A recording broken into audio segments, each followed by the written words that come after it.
परिचय। हेलो रोहित, तुम कैसे हो? पिताजी, मैं अच्छा हूँ। तुम क्या कर रहे हो? मैं रसायन विज्ञान पढ़ रहा हूँ पिताजी। वाह, रसायन विज्ञान पढ़ने के लिए अच्छा विषय है। धन्यवाद पिताजी।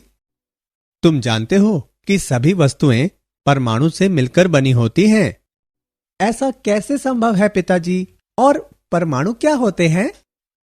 परमाणु साधारण पदार्थों की मूल निर्माण इकाइयां होते हैं।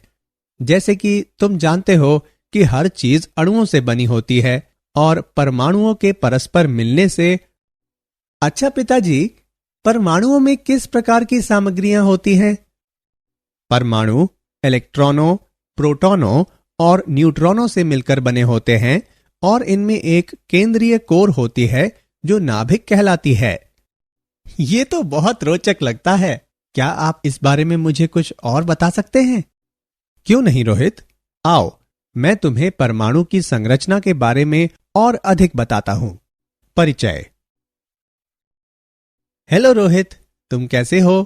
पिताजी, मैं अच्छा हूं। तुम क्या कर रहे हो? मैं रसायन विज्ञान पढ़ रहा हूं पिताजी। वाह, रसायन विज्ञान पढ़ने के लिए अच्छा विषय है। धन्यवाद पिताजी। तुम जानते हो कि सभी वस्तुएं परमाणु से मिलकर बनी होती हैं।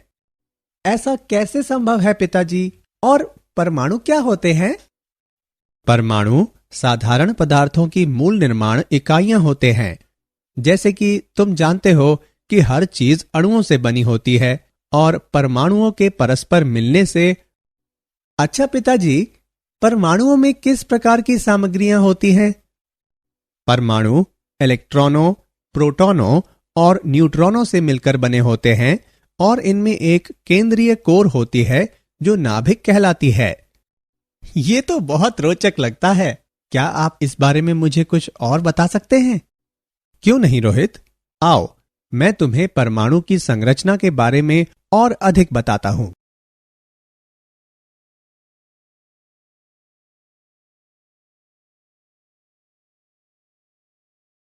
उद्देश्य।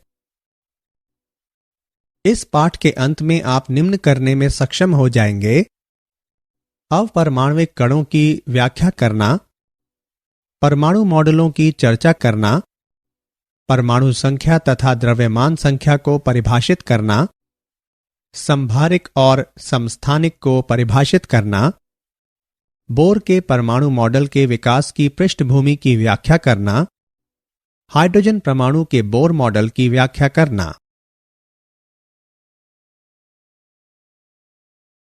अपरमाणविक कण।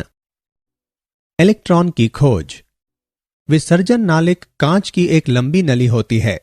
इस नली में धातु के इलेक्ट्रोड सील किए हुए होते हैं जिस पर उच्च वोल्ट ताप प्रयुक्त की जा सकती है।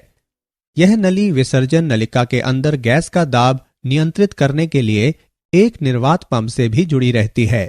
एनोड के पीछे स्फुरदीप्त पदार्थ का लेप किया गया होता है।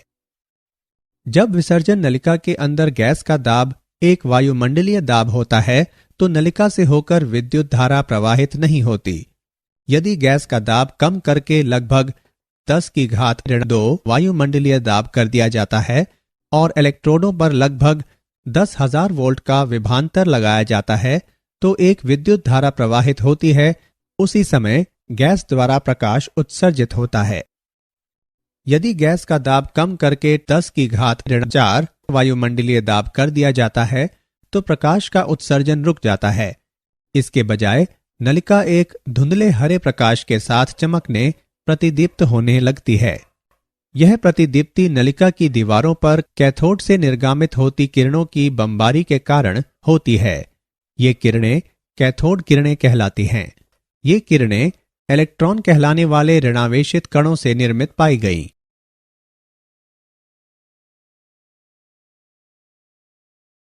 कैथोड किरणों के गुण। कैथोड किरणें सीधी दिशा में गमन करती हैं। कैथोड किरणों के मार्ग में रखी कोई वस्तु स्पष्ट छाया बनाती है। इससे स्पष्ट होता है कि कैथोड किरणें सीधी रेखा में गमन करती हैं। विद्युत क्षेत्र का प्रभाव। जब कैथोड किरणों के प्रवाह पर विद्युत क्षेत्र प्रयुक्त किया जाता है तो वे धनात्मक प्लेट की ओर मुड़ जाती हैं। इससे स्पष्ट होता है कि कैथोड किरणें ऋणावेशित होती हैं। चुंबकीय क्षेत्र का प्रभाव। जब कैथोड किरणों के अभिलंबवत चुंबकीय क्षेत्र प्रयुक्त किया जाता है तो वे ऋणात्मक कणों के लिए अपेक्षित दिशा में मुड़ जाती हैं। इससे पुष्टि होती है कि कैथोड किरणें ऋणावेशित होती हैं।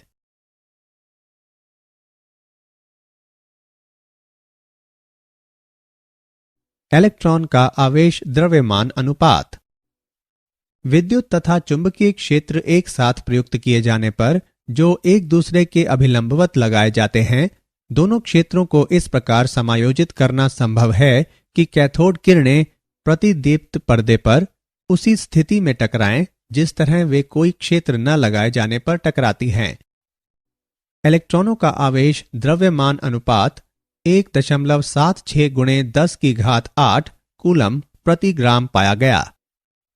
कैथोड की प्रकृति या विसर्जन नलिका में ली गई गैस की प्रकृति से पृथक कैथोड किरणों में कणों के लिए E/m अनुपात समान पाया गया, जो दर्शाता है कि इलेक्ट्रॉन सभी सामग्रियों के सार्वत्रिक निर्माणक होते हैं।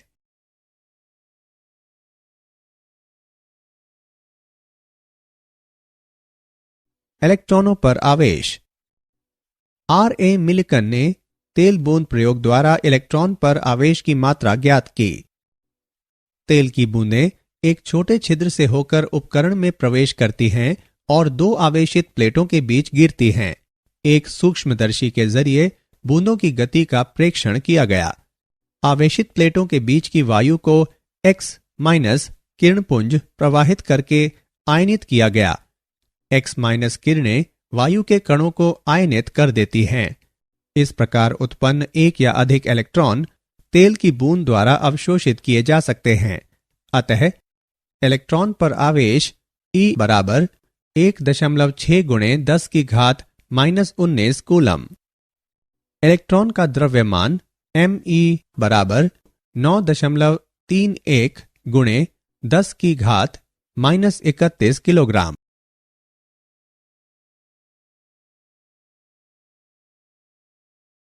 प्रोटॉनों और न्यूट्रॉनों की खोज। 1886 में गोल्डस्टीन ने एक विसर्जन नलिका में एक छिद्रित कैथोड का प्रयोग किया। निम्न दाब पर विद्युत विसर्जन गुजारने पर उसने कैथोड के पीछे धनावेश वाहक एक नई प्रकार की किरणों का अवलोकन किया। इन किरणों को एनोड किरणें या कैनाल किरणें कहा गया। एनोड किरणों के गुणधर्म। एनोड किरणों में आवेश द्रव्यमान अनुपात विसर्जन नलिका में गैस की प्रकृति पर निर्भर पाया गया। यह प्रेक्षित किया गया कि E/m अनुपात तब अधिकतम था जब विसर्जन नलिका में हाइड्रोजन गैस को लिया गया। यह इंगित करता है कि हाइड्रोजन से बनने वाले धनात्मक आयन सबसे हल्के होते हैं। इन सबसे हल्के धनावेशित कणों को प्रोटॉन का नाम दिया गया। न्यूट्रॉन की खोज चैडविक द्वारा की गई। उसने अल्फा कणों को बेरिलियम पर टकराकर उदासीन कण उत्सर्जित कराए थे जो न्यूट्रॉन कहलाए।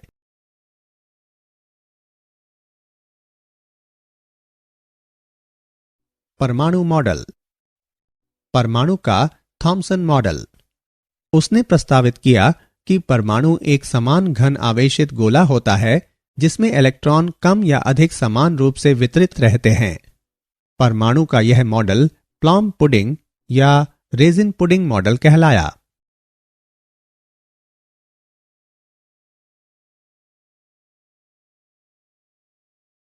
रदरफोर्ड का नाभिकीय परमाणु मॉडल।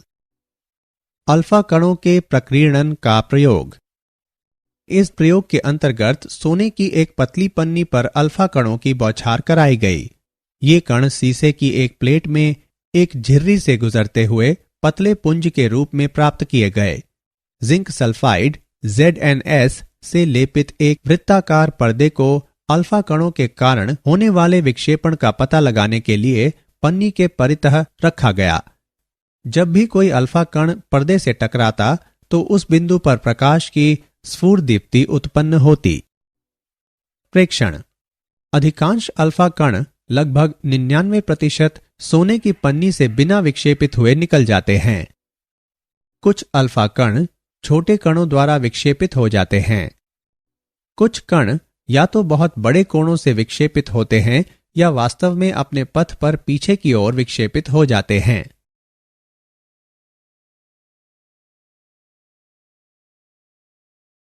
रदरफोर्ड के नाभिकीय परमाणु मॉडल की व्याख्या।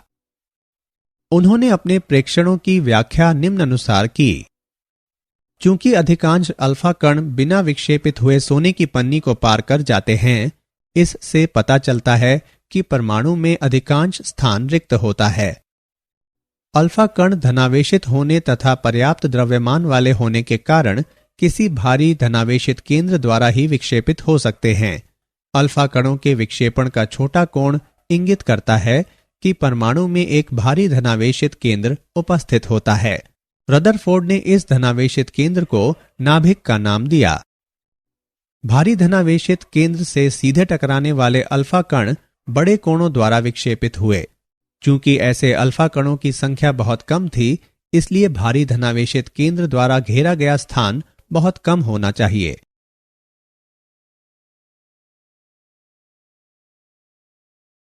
रदरफोर्ड के नाभिकीय परमाणु मॉडल के मुख्य बिंदु। इस मॉडल के मुख्य बिंदु निम्न हैं। परमाणु का अधिकांश द्रव्यमान तथा धनावेश नाभिक कहलाने वाले एक बहुत छोटे क्षेत्र में संकेंद्रित होता है। नाभिक इलेक्ट्रॉनों से घिरा होता है जो इसके चारों ओर बहुत उच्च गति से घूमते हैं। इलेक्ट्रॉनों तथा नाभिक के बीच आकर्षण का स्थिर वैद्युत बल घूमते इलेक्ट्रॉनों पर कार्य करने वाले अपकेंद्री बल द्वारा संतुलित किया जाता है। इलेक्ट्रॉनों पर कुल ऋणावेश नाभिक पर कुल धनावेश के बराबर होता है, इसलिए परमाणु अपनी समग्रता में वैद्युतिक उदासीन होता है। परमाणु के अंदर अधिकांश स्थान रिक्त होता है।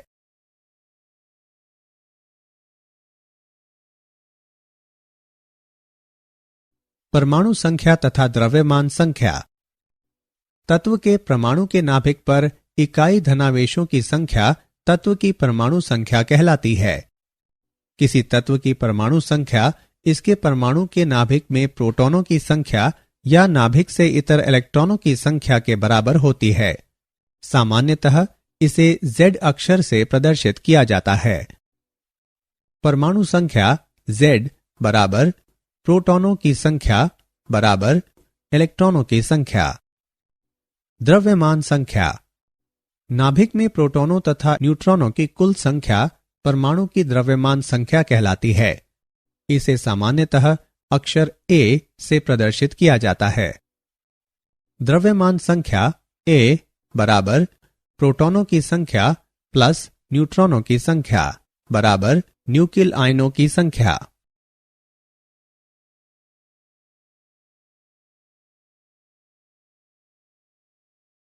संभारिक एवं समस्थानिक। किसी तत्व की द्रव्यमान संख्या तथा परमाणु संख्या निम्न प्रकार व्यक्त की जाती है। किसी तत्व के समस्थानिक तत्व के वे परमाणु होते हैं जिनकी परमाणु संख्या समान लेकिन द्रव्यमान संख्याएं भिन्न होती हैं। हाइड्रोजन के 3 समस्थानिक प्रदर्शित किए जा सकते हैं। विभिन्न तत्वों के परमाणु जिनकी द्रव्यमान संख्याएं समान होती हैं वे संभारिक कहलाते हैं। उदाहरण के लिए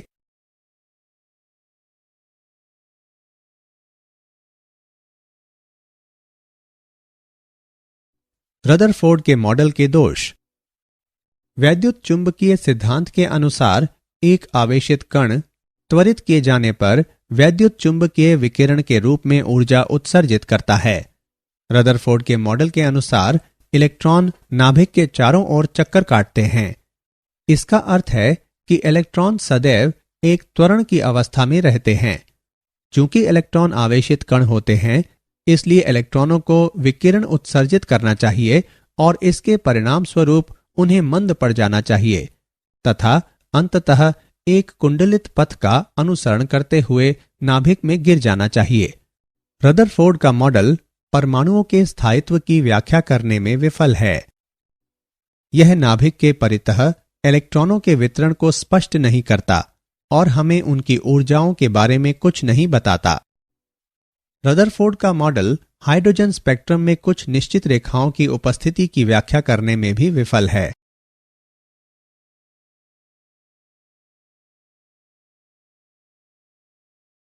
बोर के परमाणु मॉडल के विकास की पृष्ठभूमि। वैद्युत चुंबकीय विकिरण की तरंग प्रकृति। मैक्सवेल के प्रकाश के तरंग सिद्धांत के अनुसार प्रकाश विद्युत चुंबकीय तरंगों के रूप में संचारित होता है। ये तरंगें दोलायमान विद्युत क्षेत्र तथा चुंबकीय क्षेत्र से जुड़ी होती हैं। ये दोनों क्षेत्र एक दूसरे के अभिलंबवत तथा संचरण की दिशा में होते हैं। तरंग का मानक। तरंग दैर्ध्य इसे तरंग के दो आसन्न तुंगों या द्रोणियों के बीच की दूरी के रूप में परिभाषित किया जा सकता है। इसे लैम्ब्डा द्वारा निरूपित किया जाता है और इसे सामान्यतः एंगस्ट्रॉम इकाइयों या नैनोमीटरों में मापा जाता है। 1 एंगस्ट्रॉम बराबर 10⁻⁻10 मीटर। 1 नैनोमीटर बराबर 10⁻⁻9 मीटर। आवृत्ति इसे 1 सेकंड में एक बिंदु विशेष से गुजरती तरंगों की संख्या के रूप में परिभाषित किया जा सकता है। इसे न्यू द्वारा निरूपित किया जाता है।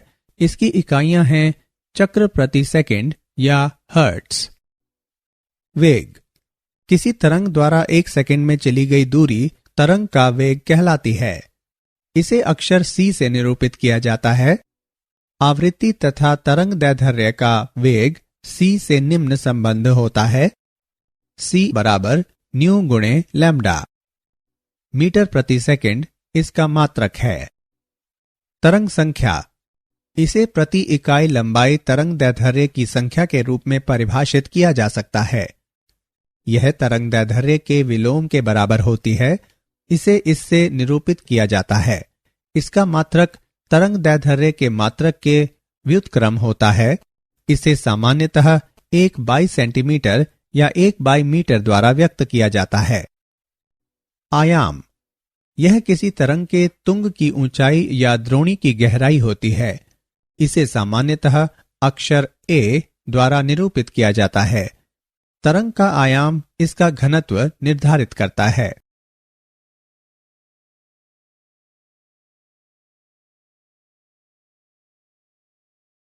विद्युत चुंबकीय विकिरण की कणीय प्रकृति प्लांक का क्वांटम सिद्धांत। विकिरण का तरंग सिद्धांत प्रकाश वैद्युत प्रभाव तथा कृष्ण पिंड से विकिरण की परिघटनाओं की व्याख्या नहीं कर सकता। कृष्ण पिंड से विकिरण कोई आदर्श कृष्ण पिंड विकिरण का आदर्श अवशोषक तथा आदर्श उत्सर्जक होता है। जब ऐसे पिंड को गर्म किया जाता है तो यह लाल पप्त हो जाता है। दूसरे शब्दों में यह लाल रंग का प्रकाश उत्सर्जित करता है। तापमान और बढ़ाए जाने पर विकिरण का रंग लाल से परिवर्तित होकर पीला और फिर सफेद तथा फिर तापमान अत्यंत उच्च होने पर इसका रंग नीला हो जाता है। इससे पता चलता है कि कृष्ण पिंड द्वारा उत्सर्जित विकिरण का तरंग दैर्ध्य तापमान में बढ़ोतरी होने के साथ कम होता जाता है। ग्राफ पर दाएं से बाएं की ओर विचार करें। किसी दिए गए तापमान पर उत्सर्जित विकिरण की तीव्रता तरंग दैर्ध्य में कमी होने के साथ बढ़ते हुए एक दिए गए तरंग दैर्ध्य पर अधिकतम मान तक पहुंचती है और फिर तरंग दैर्ध्य में और कमी होने के साथ घटना आरंभ हो जाती है।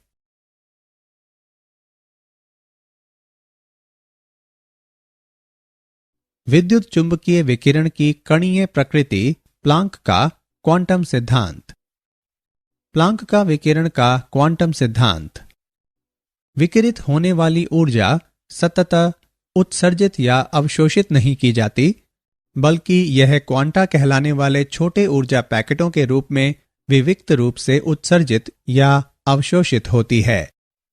विकिरण के एक क्वांटम से जुड़ी ऊर्जा की मात्रा विकिरण की आवृत्ति के समानुपाती होती है।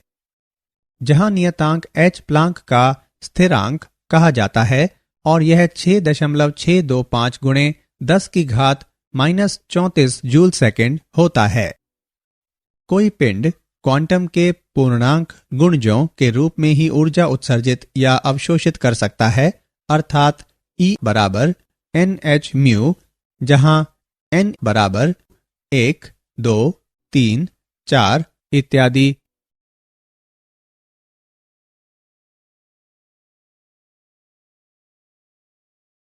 प्रकाश विद्युत प्रभाव।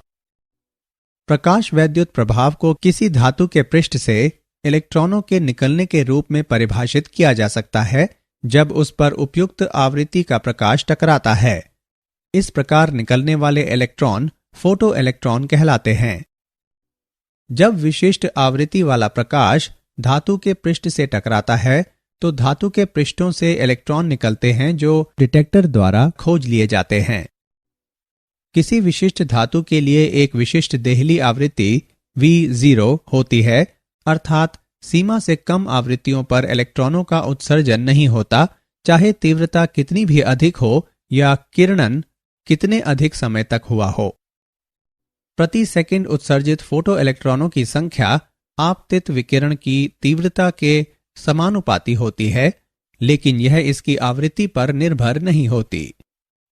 आइंस्टीन के अनुसार धातु में इलेक्ट्रॉन कुछ आकर्षी बलों के कारण रुके रहते हैं। इन बलों को निरस्त करने के लिए कुछ मात्रा में ऊर्जा की आवश्यकता होती है, जो धातु के अनुसार अलग अलग होती है। यह प्रकाश वैद्युत कार्य फलन W0 कहलाता है। W0 बराबर h न्यू नॉट। आइंस्टीन के समीकरण को निम्न प्रकार से लिखा जा सकता है: h न्यू बराबर h न्यू नॉट जमा गतिज ऊर्जा, अर्थात गतिज ऊर्जा बराबर है h न्यू घटा h न्यू नॉट के।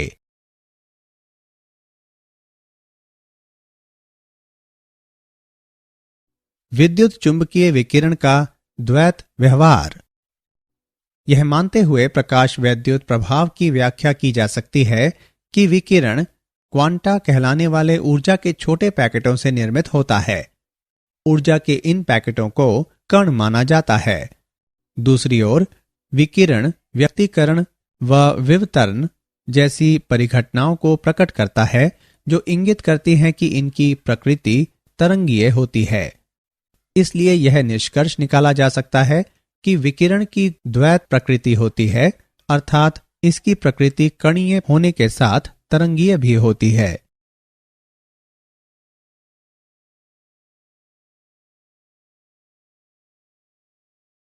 क्वांटित इलेक्ट्रॉनिक ऊर्जा स्तरों के लिए प्रमाण परमाणविक स्पेक्ट्रा। प्रिज्म से गुजरने के बाद प्रकाश के एक पुंज का विभिन्न आवृत्तियों वाले विकिरण में बंटने की परिघटना वर्ण विक्षेपण कहलाती है और पुंज के वर्ण विक्षेपण के पश्चात प्राप्त विकिरण पैटर्न वर्णक्रम या स्पेक्ट्रम कहलाता है।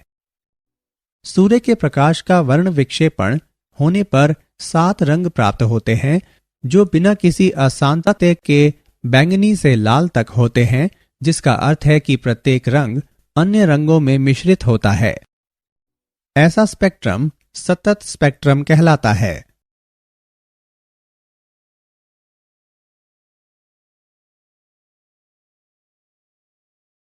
उत्सर्जन तथा अवशोषण स्पेक्ट्रा। जब किसी तत्व को किसी पद्धति का उपयोग करके, जैसे कि उसे गर्म करके, विद्युत धारा प्रवाहित करके या विद्युत विसर्जन गुजारकर उत्तेजित किया जाता है, तो तत्व के अणु निश्चित आवृत्तियों के विद्युत चुंबकीय विकिरण उत्सर्जित करते हैं।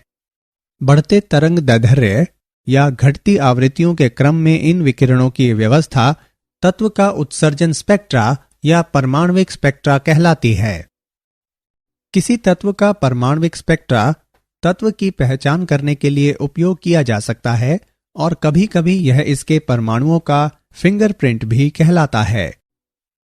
अधिकांश तत्वों का परमाणविक स्पेक्ट्रा काली पट्टियों से पृथक की गई अनेक चमकीली रेखाओं से बना होता है।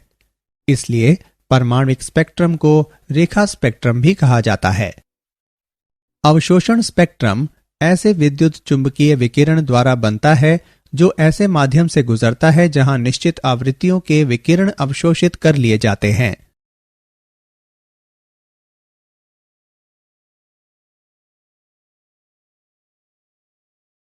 हाइड्रोजन का रेखीय स्पेक्ट्रम। जब एक विद्युत विसर्जन हाइड्रोजन गैस से गुजरता है तो इसके अणु हाइड्रोजन परमाणुओं में वियोजित हो जाते हैं। इस प्रकार उत्तेजित हाइड्रोजन परमाणु विविक्त आवृत्तियों के विद्युत चुंबकीय विकिरण उत्सर्जित करते हैं। प्राप्त स्पेक्ट्रम में बड़ी संख्या में चमकीली रेखाएं होती हैं। प्रत्येक रेखा हाइड्रोजन परमाणुओं द्वारा उत्सर्जित प्रकाश की विशिष्ट आवृत्ति के संगत होती है। हाइड्रोजन के उत्सर्जन स्पेक्ट्रम में ये रेखाएं निम्नानुसार 5 श्रेणियों में वर्गीकृत की जा सकती हैं।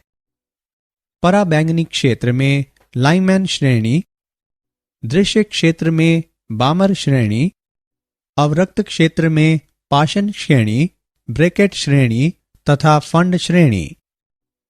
यदि स्पेक्ट्रल रेखाएं तरंग संख्याओं के रूप में व्यक्त की जाएं, तो दृश्य क्षेत्र में रेखाएं निम्न सूत्र का पालन करेंगी। तरंग संख्या बराबर 1,09,677 गुणे 1/2 वर्ग माइनस 1/n वर्ग प्रति सेंटीमीटर, जहां n एक पूर्णांक है जो 3 के बराबर या इससे अधिक है। 3 अर्थात n बराबर 3, 4, 5 तथा इसी प्रकार अन्य। इसके पश्चात रिडबर्ग ने एक अधिक सामान्य सूत्र प्रदान किया जो हाइड्रोजन स्पेक्ट्रम में सभी श्रेणियों पर लागू होता है। तरंग संख्या बराबर 1,09,677 गुणे 1/n1 वर्ग माइनस 1/n2 वर्ग प्रति सेंटीमीटर, जहां n1 और n2 इस प्रकार के पूर्णांक हैं कि n2 n1 से अधिक है। किसी श्रेणी विशेष के लिए n1 स्थिरांक है। 1,09,677 प्रति सेंटीमीटर का मान हाइड्रोजन के लिए रिडबर्ग स्थिरांक कहलाता है।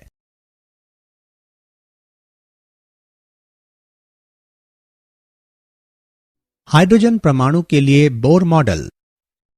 बोर का परमाणु मॉडल विकिरणों के क्वांटम सिद्धांत पर आधारित है। इस मॉडल के मुख्य बिंदु निम्न हैं। किसी परमाणु में इलेक्ट्रॉन केवल निश्चित चयनित वृत्ताकार कक्षाओं में नाभिक के परितः घूम सकते हैं। इन कक्षाओं की निश्चित ऊर्जाएं होती हैं और ये ऊर्जा कक्षक या ऊर्जा स्तर कहलाते हैं। इन्हें 1, 2, 3, 4 इत्यादि के रूप में संख्यांकित किया जाता है या K, L, M, N के रूप में निर्दिष्ट किया जाता है। केवल वे कक्षाएं अनुमत होती हैं जिनमें इलेक्ट्रॉनों का कोणीय संवेग h/2 पाई का गुणक एक पूर्ण संख्या होता है, जहां h प्लांक का स्थिरांक है, अर्थात इलेक्ट्रॉन का कोणीय संवेग mvr बराबर nh/2 पाई, जहां n बराबर 1, 2, 3 तथा इसी प्रकार अन्य। जहां m इलेक्ट्रॉन का द्रव्यमान है, v इलेक्ट्रॉन का वेग है तथा r कक्षा की त्रिज्या है। दूसरे शब्दों में किसी परमाणु में इलेक्ट्रॉन का कोणीय संवेग क्वांटीकृत होता है। जब तक इलेक्ट्रॉन किसी विशेष कक्षा में रहता है, यह ऊर्जा मुक्त या प्राप्त नहीं करता। इसका अर्थ है कि एक विशेष कक्षा में इलेक्ट्रॉन की ऊर्जा स्थिरांक रहती है, इसलिए ये कक्षाएं स्थैतिक स्तर भी कहलाती हैं। जब इलेक्ट्रॉन को किसी बाह्य स्रोत से ऊर्जा की आपूर्ति की जाती है, तो यह दो ऊर्जा स्तरों के बीच ऊर्जा के अंतर के बराबर ऊर्जा की निश्चित मात्रा अवशोषित करके किसी उच्चतर ऊर्जा स्तर में जा सकता है। जब इलेक्ट्रॉन किसी निम्नतर ऊर्जा स्तर में आता है, तो यह विकिरण के फोटॉन के रूप में ऊर्जा की वही मात्रा विकिरित कर देता है। डेल्टा E बराबर E2 माइनस E1 बराबर h न्यू। न्यू बराबर E2 minus E1 by h, जहां न्यू उत्सर्जित विकिरण की आवृत्ति है।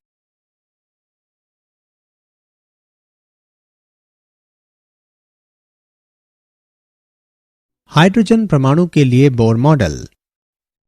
ऊर्जा का क्वांटीकरण तथा बोर का मॉडल। बोर के मॉडल के अनुसार किसी परमाणु में इलेक्ट्रॉन की ऊर्जा क्वांटीकृत होती है।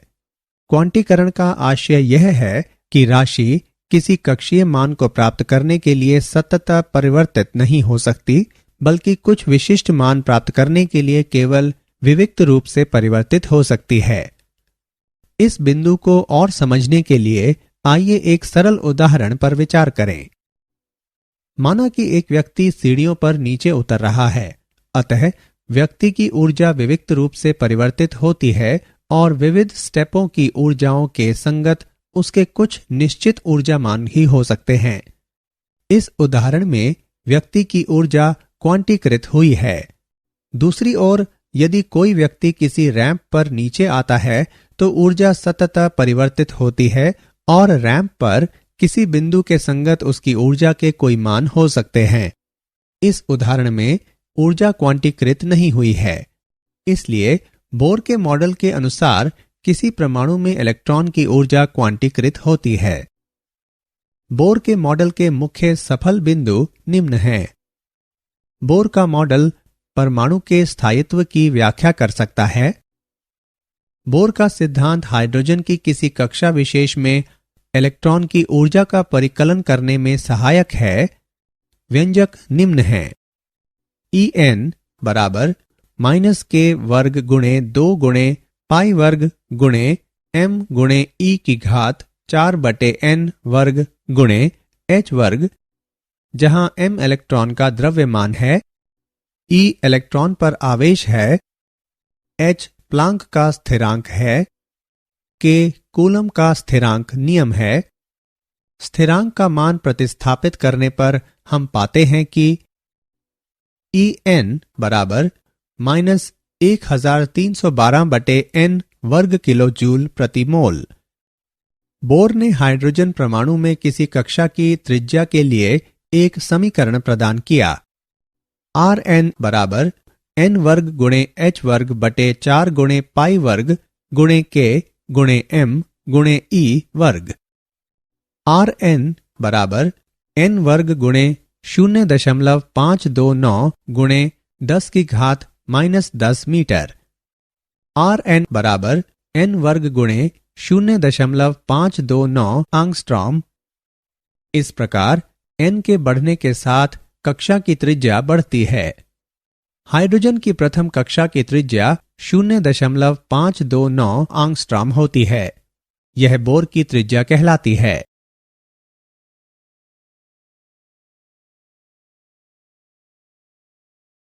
हाइड्रोजन के रेखा स्पेक्ट्रम की व्याख्या। हाइड्रोजन के परमाणु में प्रथम कक्षा में उपस्थित इलेक्ट्रॉन तलस्थ अवस्था में होता है। जब विद्युत विसर्जन प्रदान करके आदि के द्वारा ऊर्जा प्रदान की जाती है तो यह इलेक्ट्रॉन उत्तेजित होकर किसी उच्चतर ऊर्जा स्तर में पहुंच सकता है। क्योंकि हाइड्रोजन के प्रतिदर्श में परमाणुओं की संख्या अधिक होती है, इसलिए विभिन्न परमाणुओं में इलेक्ट्रॉन विभिन्न मात्राओं में ऊर्जाएं अवशोषित करते हैं और उत्तेजित होकर विभिन्न उच्चतर ऊर्जा स्तरों में चले जाते हैं। उदाहरण के लिए आइए विभिन्न हाइड्रोजन परमाणुओं के चौथे ऊर्जा स्तर n बराबर 4 में उपस्थित इलेक्ट्रॉनों पर विचार करें। कुछ परमाणुओं में यह सीधे तलस्थ अवस्था n बराबर 1 में आ सकता है, जबकि कुछ अन्य में यह कूदकर द्वितीय ऊर्जा स्तर n बराबर 2 में और इसके बाद प्रथम ऊर्जा स्तर n बराबर 1 में जा सकता है, जबकि कुछ अन्य परमाणुओं में यह तृतीय n बराबर 3 और द्वितीय ऊर्जा स्तरों से n बराबर 2 प्रथम स्तर में आ सकता है। उच्चतर ऊर्जा स्तरों से प्रथम ऊर्जा स्तर में संक्रमणों के कारण उत्पन्न होने वाली रेखाएं लेमेन रेखाएं कहलाती हैं। इसी प्रकार उच्चतर ऊर्जा स्तरों से द्वितीय, तृतीय, चतुर्थ और पंचम ऊर्जा स्तरों में इलेक्ट्रॉनों के संक्रमण के परिणाम स्वरूप प्राप्त रेखाएं क्रमशः बामर, पाशन, ब्रैकेट और फंड रेखाएं कहलाती हैं। माना कि हाइड्रोजन परमाणु में n बराबर n2 वाली एक उच्चतर कक्षा से एक इलेक्ट्रॉन कूदकर n बराबर n1 वाले एक निम्नतर स्तर में आ जाता है। इस संक्रमण के परिणाम स्वरूप इलेक्ट्रॉन फोटॉन विकिरण के रूप में ऊर्जा उत्सर्जित करता है। तब उत्सर्जित फोटॉन की आवृत्ति है आवृत्ति बराबर 3.29 गुणे 10 की घात 15 गुणे 1/n1 वर्ग माइनस 1/n2 वर्ग प्रति सेकेंड। तरंग संख्या के संदर्भ में 1,09,677 गुणे 1/n1 वर्ग माइनस 1/n2 वर्ग प्रति सेंटीमीटर।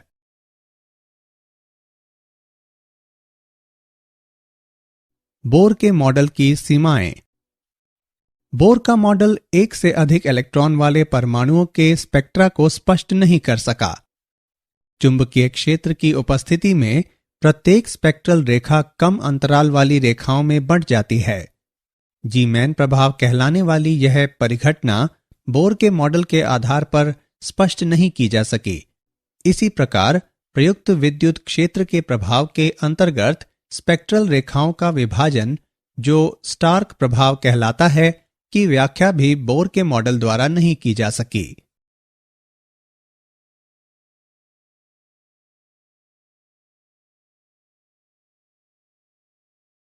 बोर मॉडल की असफलता के कारण। बोर मॉडल में इलेक्ट्रॉन की तरंग प्रकृति को ध्यान में नहीं रखा गया। एक कक्षा को तभी परिभाषित किया जा सकता है जब इलेक्ट्रॉन की ठीक स्थिति और गति मालूम हो। हाइजेनबर्ग अनिश्चितता सिद्धांत के द्वारा यह संभव नहीं है। हाइड्रोजन परमाणु के बोर मॉडल ने पदार्थ के दोहरे व्यवहार की अनदेखी की और यह हाइजेनबर्ग अनिश्चितता सिद्धांत के विपरीत है।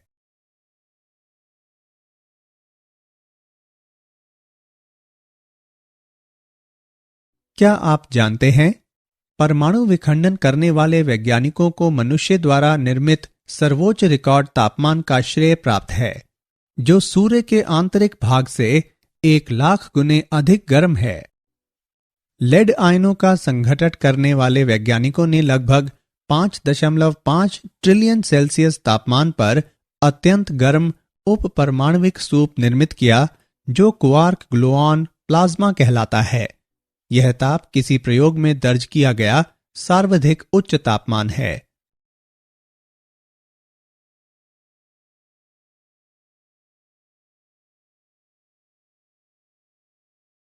सारांश। आइए हमने जो कुछ सीखा है उसे संक्षेप में दोहराएं। इलेक्ट्रॉन ऋणावेशित होते हैं। इलेक्ट्रॉनों का आवेश द्रव्यमान अनुपात 1.76 गुणे 10 की घात 8 कूलम प्रति ग्राम पाया गया। रदरफोर्ड ने सिद्ध किया कि परमाणु का अधिकांश द्रव्यमान तथा धनावेश नाभिक कहलाने वाले एक बहुत छोटे क्षेत्र में संकेंद्रित होता है। द्रव्यमान संख्या A बराबर प्रोटॉनों की संख्या प्लस न्यूट्रॉनों की संख्या बराबर न्यूक्लियाइनों की संख्या। मैक्सवेल के प्रकाश के तरंग सिद्धांत के अनुसार विद्युत क्षेत्र तथा चुंबकीय क्षेत्र एक दूसरे के अभिलंबवत तथा संचरण की दिशा में होते हैं। कोई आदर्श कृष्ण पिंड विकिरण का आदर्श अवशोषक तथा आदर्श उत्सर्जक होता है।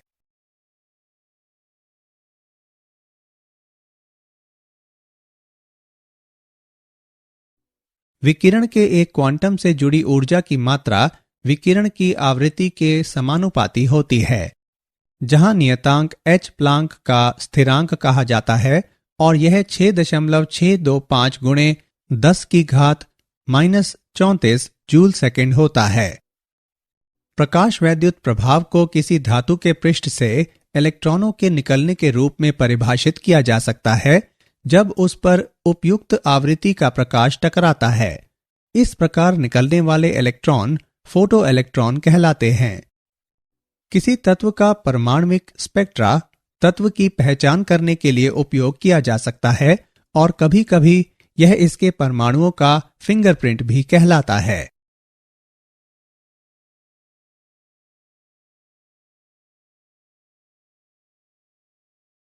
हाइड्रोजन के उत्सर्जन स्पेक्ट्रम में रेखाएं निम्नानुसार 5 श्रेणियों में वर्गीकृत की जा सकती हैं। लाइमैन श्रेणी, बामर श्रेणी, पाशन श्रेणी, ब्रैकेट श्रेणी तथा फंड श्रेणी। रिडबर्ग ने एक अधिक सामान्य सूत्र प्रदान किया जो हाइड्रोजन स्पेक्ट्रम में सभी श्रेणियों पर लागू होता है। 1,09,677 प्रति सेंटीमीटर का मान हाइड्रोजन के लिए रिडबर्ग स्थिरांक कहलाता है। बोर ने हाइड्रोजन परमाणु में किसी कक्षा की त्रिज्या के लिए एक समीकरण प्रदान किया।